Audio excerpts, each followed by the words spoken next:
Welcome to the Inside Out Money Podcast. Can't even recognize this place.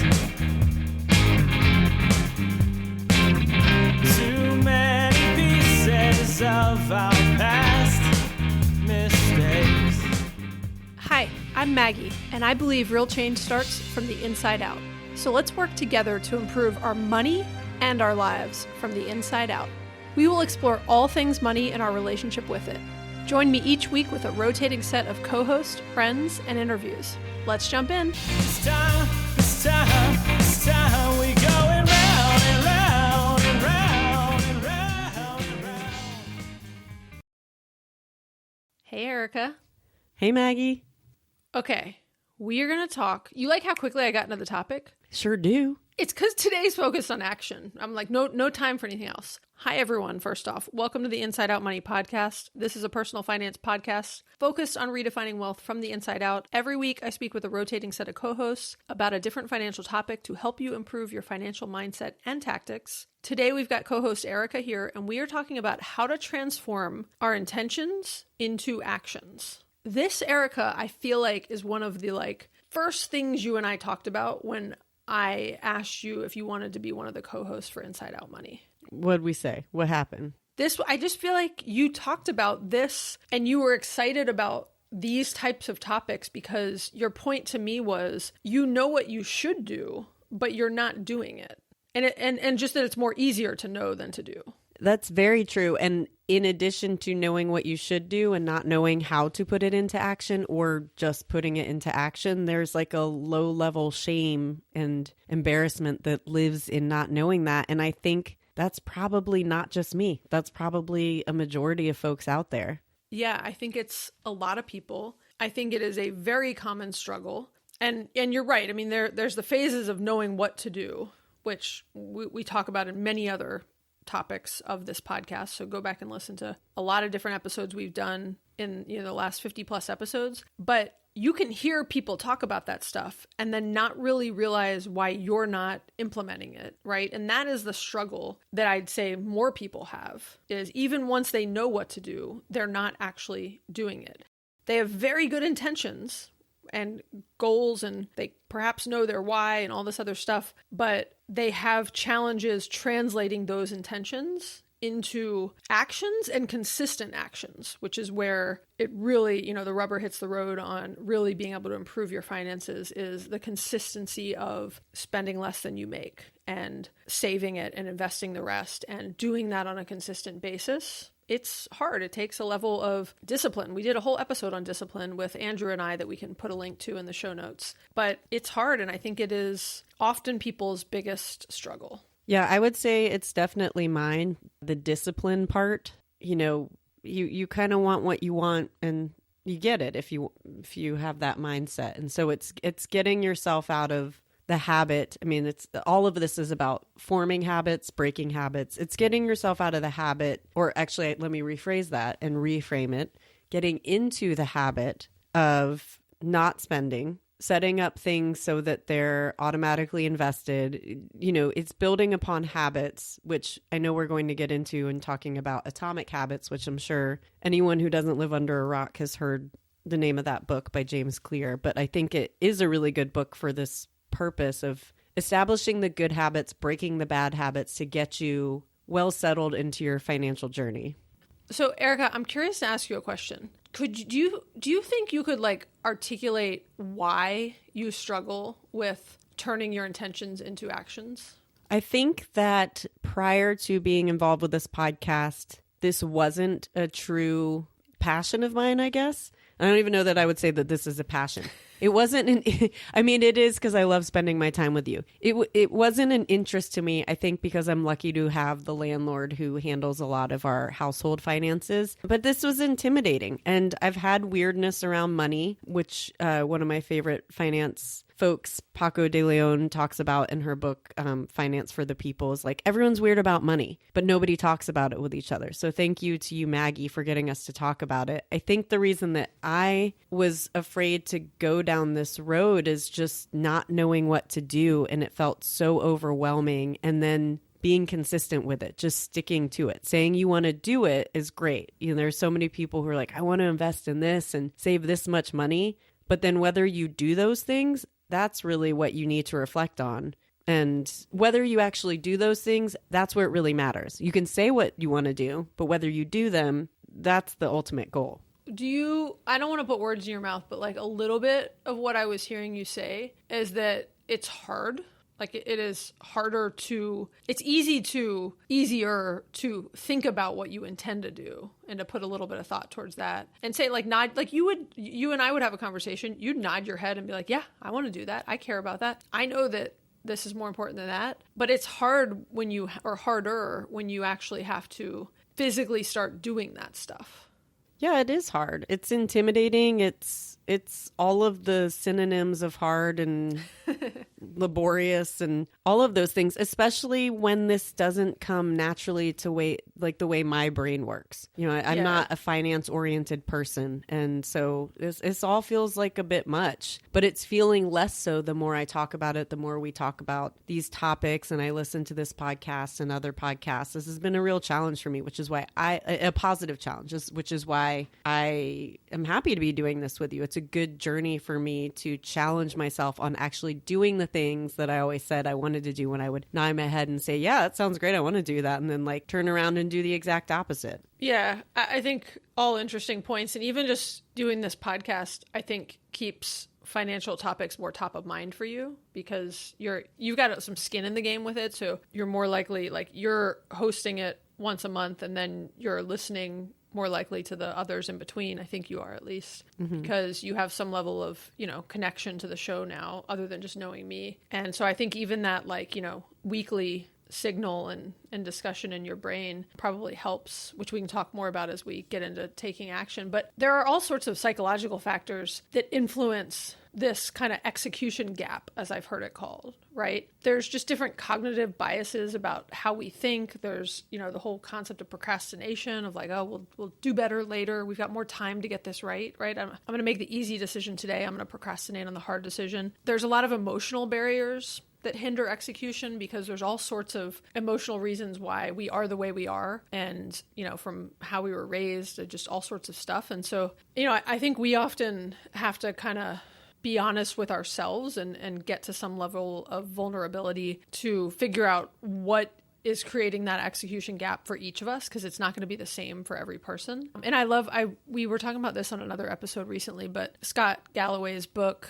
The Algebra of Wealth, he has a quote in it that I loved that said, "You are what you do. The gap between," and he doesn't mean what you do as in like what you do for a living. He means like your actions. So you are what you do. The gap between your intentions and actions is a decent forward-looking indicator of your future success emotionally and financially. I just thought that was a powerful statement because we are talking about that gap between intentions and actions, right? And the goal is to close that gap. And there's no shortcuts to closing it, right? Like intentions alone will not lead to results. We've got to move past good intentions and take very hard, concrete steps towards our goals. And that's back to what you said. I can't think of any synonyms for hard. That is hard to do. It's hard to do, but I mean, this is, for me, in this trying to be, financially literate is probably the first step. But setting goals for myself, like you said, to close that gap, I think the goals and being able to define those has been really helpful for me in figuring out how to at least work towards bridging that gap and setting SMART goals too. Okay. On that point, Erica, let's shift to how to take action on closing this gap between intentions and actions. And you were just talking about one of the biggest ways, right, which is setting goals. Yeah, I think setting goals and attainable goals is a really solid first step to bridging that gap.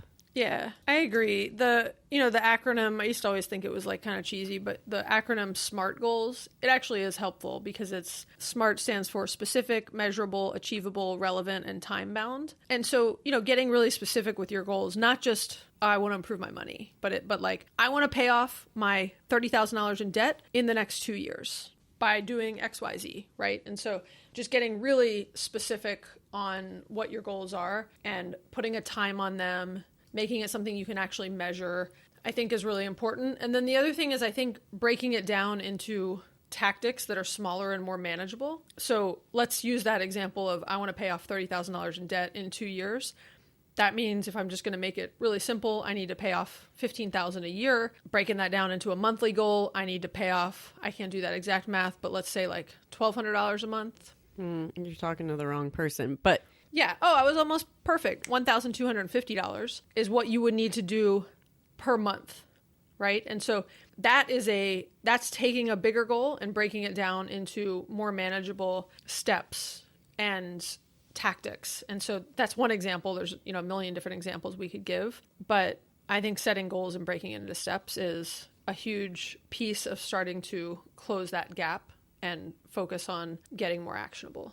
yeah, and in addition to setting those goals, don't deviate from them. You know that you have your actionable goal broken up into achievable, more manageable steps. Don't say, well, this month it's fine. I can spend what I was going to put towards my debt on something else. I mean, maybe you need to, but the less often that you deviate, the more you're going to attain those goals. You're going to get that, maybe like a dopamine hit, the same way that you might when you go shopping. You're going to feel that sense of relief by achieving that goal, something that huge too, paying off $30,000 of debt or whatever it is, that you're going to want to then build on that and probably achieve even more goals. Yeah. So tied to what you just said, Erica, well, there are a couple things you just said that are just really interesting. One, identifying and being honest with yourself about where you're starting to kind of quit and lose traction, and noticing if you're procrastinating on those behaviors and what triggers are happening, and being very mindful about those. So recognizing that you're starting to make excuses and that you've clearly set out a goal that you could save $1,250 a month to put it towards your debt payoff. But in the moment, if you're recognizing that you're pushing it off and procrastinating, that's really important. And so you gotta identify those patterns that you happen to have, and everybody's are going to be different. And I don't mean you literally, by the way, but that somebody, the proverbial you out there, has, and starting to create better habits from it and eliminating bad habits. So you talked about James Clear's book, Atomic Habits. We're not doing a whole podcast on habits here, so we can't, we're not going to give you all of the advice that James Clear gives in that book. But if you want to create better habits, go read that book. Get a copy from the library. Listen to it on Libby. There's a lot of different free ways you can get access to that book. It's a really good book. He talks about habit stacking, which is starting with the small habit and then building upon it. So an example of that would be, you don't want to take all your financial goals and say, okay, I'm going to pay off my $30,000 in debt. I'm going to pay off my car. I'm going to do that. You can't do 10 things at once. Well, maybe you can. Perhaps you're that disciplined. But the average person is going to need to start small and grow. And so start with a small habit of saving more and spending less, and then build upon that. And to your point, you were talking about the dopamine hit. If you can shift yourself to getting a dopamine hit to paying off debt from when you used to get it from spending money, that's a game changer. Yeah, I would say that's worth trying to achieve, to compare the feeling. And it's possible, right? It feels really good to pay off debt and to see, look at how much interest you were paying and look at how much you're saving on paying. And you're going to get the positive snowball effect of paying less interest over time when you start to aggressively pay down your debt. And if done right, that can give you a great dopamine hit that can replace, not forever, not always, but can temporarily replace the dopamine hit you were getting from shopping and spending money and doing the things that could have gotten you into debt in the first place. Just, again, I'm using an example on debt here. But the idea of creating stronger habits and eliminating bad habits and just improving your habits is a very important one. So the other thing that James Clear talks about, which is one of the kind of biggest points of the book, is he identified this habit loop of cue, craving, response, and reward. And so really, again, you got to read the book to really get into it, but being able to understand where there's a cue that you're having a craving, what the response is, and then what that reward is, and being able to build a new habit off of that and strategically leveraging that habit loop to do that is a critical point in that book. And again, we're going to not do full justice to it, but any habit you have can be broken down into those 4 steps in that kind of quote feedback loop of cue, craving, response, and reward. And so his other point is as we start to change our habits, there are 4 laws of behavior change that we can start to use to build better habits. And they're make it obvious, make it attractive, make it easy, and make it satisfying. And I'll give, an example on like food on, make it easy, which was the 3rd law of behavior change that he talks about in that book. If you're trying to eat better, a really simple thing is not having unhealthy options all around you, right? Or if you're trying to spend less money, we talked about it in the comparison episode, a helpful thing is to not be on social media and constantly getting ads thrown at you and comparing yourself to other people. Get yourself out of an environment where you're constantly seeing that. So make it easy to spend less money and to not put yourself in a situation where you're tempted to spend more money. So anyways, that's just a little bit a teaser on the concept of creating better habits that could help. So another good tip for this is accountability. And this is probably, I would argue, maybe one of the most valuable pieces of this whole equation. You have to think about what works for you in terms of making your intentions into actions. So maybe that's having an accountability partner. Maybe it's like a public statement of commitment to what you're working towards. And, you might be surprised, like once you declare what your goals are, you can get some really amazing support from friends and family who really want to help you achieve these goals. There's a ton of Instagram accounts that are dedicated to people saying, I've got $200,000 in debt and I'm trying to pay it off. And they're using the account to like track their progress. And that's a public commitment. And I agree with you. It can be a really helpful accountability partner without having just, one person. Yeah, I mean, I think that's where social media can be a force for good in those situations. And it's, where people can have negative effects by being on social media, you can also get the encouragement you need, or just even through people in your own smaller social circle that doesn't have anything to do with the World Wide Web. So it's a really good positive habit. And I think that's one of the things, especially for me, that it's like I have to actually say these things out loud to make them feel like more than just a thought bubble in my head. It has to like live in someone else's brain that I am doing this so I can hold myself accountable. Like, well, Maggie knows that I'm working towards these goals. Yeah. And she's going to check in on me on those things. Yeah. Well, even like serious, to like ensure you're serious about it, right? And it's not just like a passing thought, but it puts a seriousness to something that you want to do. Yeah. And I mean, there are probably going to be times for those of us who work towards certain goals, especially for myself, where it's not going to be perfect. But doing something imperfectly is better than doing nothing. I'd rather have imperfection, but working towards the thing I'm striving for than perfection that's never going to come because I haven't taken that first step. Yeah, I totally agree. And on a related note, I'd say also have some compassion and grace for yourself. So, I mean, we'll go back to that example of paying off $30,000 in debt. And if you set a goal of, $1,250 a month that you're trying to pay off, and let's say you do it for a couple months and then you have a bad month where it's not even that anything specific necessarily happens, you've just lost a little bit of the habit and traction that you had built up. Well, get back on the horse, as they say, right? Like, don't beat yourself up over it. It is what it is. You can't affect the past now. All you can do is fix tomorrow and make a decision, or well, you can do today too, but you know what I mean? Make a different decision today and get back on that goal and have some compassion and grace for yourself for the fact that you fell off it, but get right back on it and do your best. And, we talk about social media a lot in this discussion and when we were talking about comparison also, but, consume the content that's going to encourage you, not discourage you along the way, because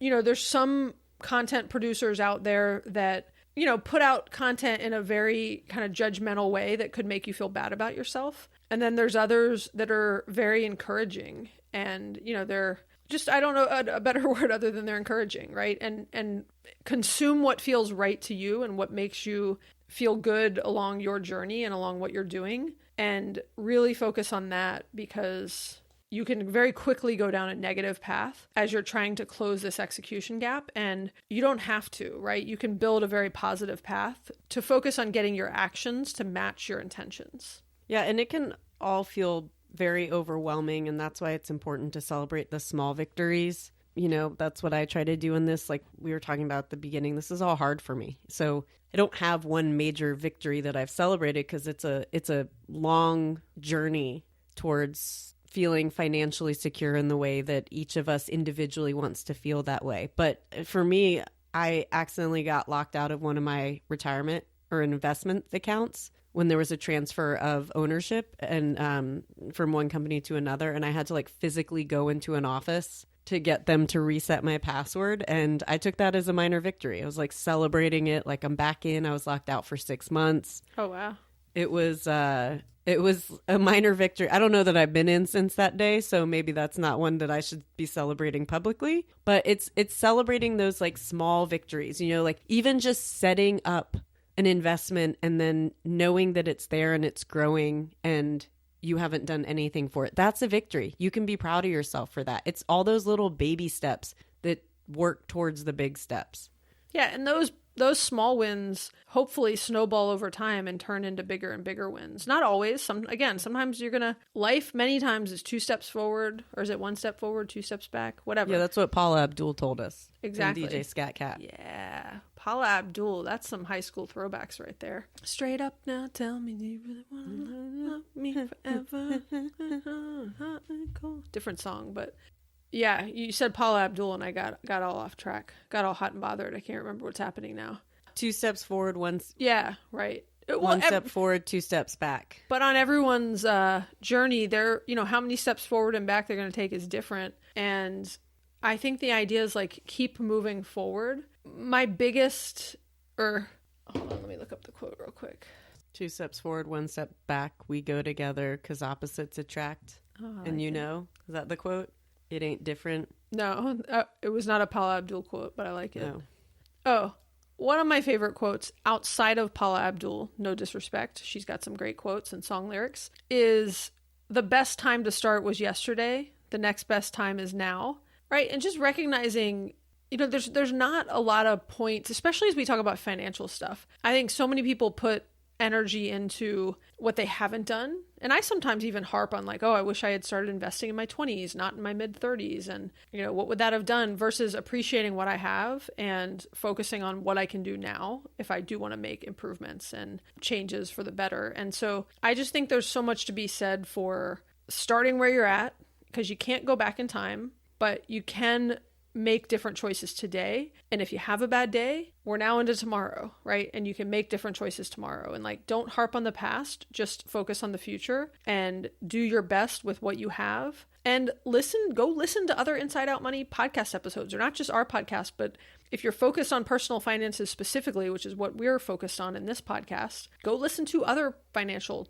podcasts, right? And like that consistent noise in your ear every day, make a commitment that you're going to listen to, one financial podcast per day if you have time, right? If you're really in a time where you're trying to improve your finances, and you're going to have the right voices in your ear, and you're going to be much more motivated, and just having that like frequency of people talking about how to improve their finances, I think can be a very helpful tool along the way. And I just think it's incredibly important.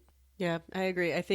We could end on that easily, but I to just echo what you said, it's really important. And it's the step that will keep you on the path instead of falling backwards. And, like you said, you can take 1 step forward, 2 steps back. Actually, no, Paula Abdul said that. But if you do take those 2 steps back, give yourself some grace, but don't stop. Keep going with it. Don't let that be the thing that tanks your goals. Yes, I completely agree.